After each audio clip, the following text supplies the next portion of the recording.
sure a lot of you have hymns like that evoke lots of emotions. My brother did a arrangement of that for his band right before he died. And that's one reason why I play it all the time. But if you have a song that we haven't sung for a while that kind of gets to you, let us know what it is so we can use it, because that's what life is about, you know. So I'm not exactly sure how it all got started. Our relationship with St. Coletta's. Isn't it amazing in life how one unexpected thing can happen, and that one unexpected moment can change your life? You decide to turn left instead of turning right. You decide to go somewhere on Monday instead of Tuesday. And maybe something happens where you meet somebody and your life is never, ever the same again. And sometimes your life gets better, and sometimes it's not so better. But it is what it is, because there's all kinds of chance happenings that change us. I'm wondering, is there such a person as a Saint Coletta?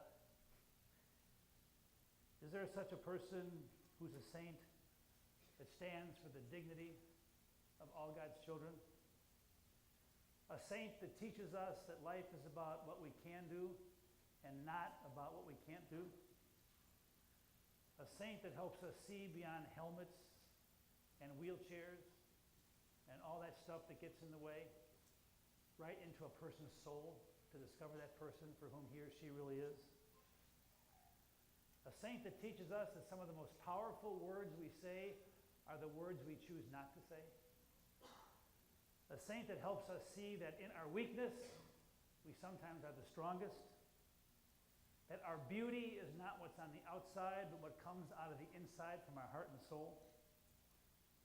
A saint who gives us the courage to stand up for people who cannot stand up for themselves. A saint who sees power in kindness and helps us discover that love has no boundaries. That might be St. Coletta. I remember the first thing we ever did here 30 years ago. Where's my basketball? Oh, there it is. I can't remember what I did yesterday, but I can remember this game 30 years ago. And we had our first Fun Fest, and that's back when we had 2 hoops on the parking lot. We had to take down the 1 hoop because people kept backing into it after church. But I remember we had our first basketball game, and we tried to pick teams, and it didn't work, so we just kind of threw the ball out there, divided everybody up, and Jeffrey, who was 18 years old, had the ball. And he was going to go to that basket because that was his team's basket, and there were a whole bunch of people in the way. And so instead of going there, Jeffrey just turned around and shot it at that basket. And there was a kid in our youth group named David, and he said, "Pastor Don, that's not fair. That's our basket. That's our point. That shouldn't be done that way." And I said, "David, what isn't fair is that Jeffrey is disabled for his entire life.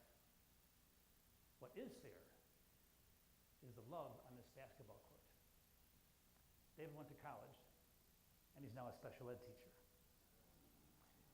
I'm sure each one of us have moments in our lives when things just go south. You've done the best you can. You think you've given it your all.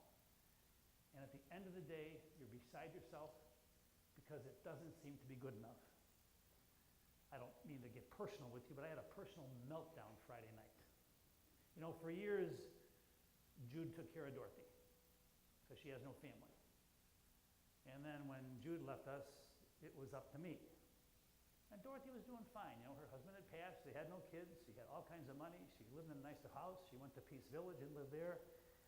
And then eventually she got sick with caregivers, and her money ran out, and now she's in a traditional nursing home. And I got the word the other day that she had to be moved to the 2nd floor because she has no money, and that's where people on state aid live. And so I went into her room, and I walked into her room, and I said, "Oh my God, this cannot be." It was just a mess. And I thought to myself, what do I do?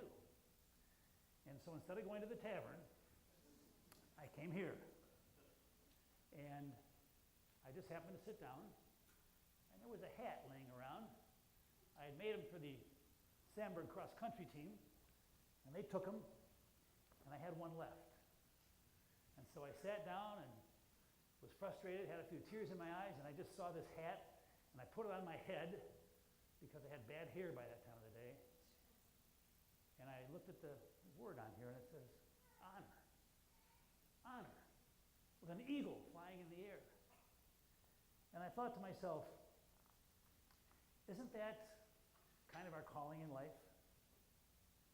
That our calling in life is to honor others? Do we need to honor the journey we're on? We need to honor each other's journey in a way that is all I can do, and maybe that's all you can do. For Dorothy, for myself, for you. And I look at the words of the gospel today where Jesus says, love your enemy, forgive those who abuse you. If somebody wants your coat, give them your shirt too. And you think that's not really realistic, but what Jesus is saying is that the power of love, the power of unconditional giving, the power of upholding the dignity of others, whether it's a veteran or someone in your family or Dorothy in the nursing home, our calling every day is to honor the gift of life and the journey around us. And that's all you can do. And at the end of the day, if you've honored others and done your best, you got to somehow, some way, I guess it's enough for today. And tomorrow the journey continues.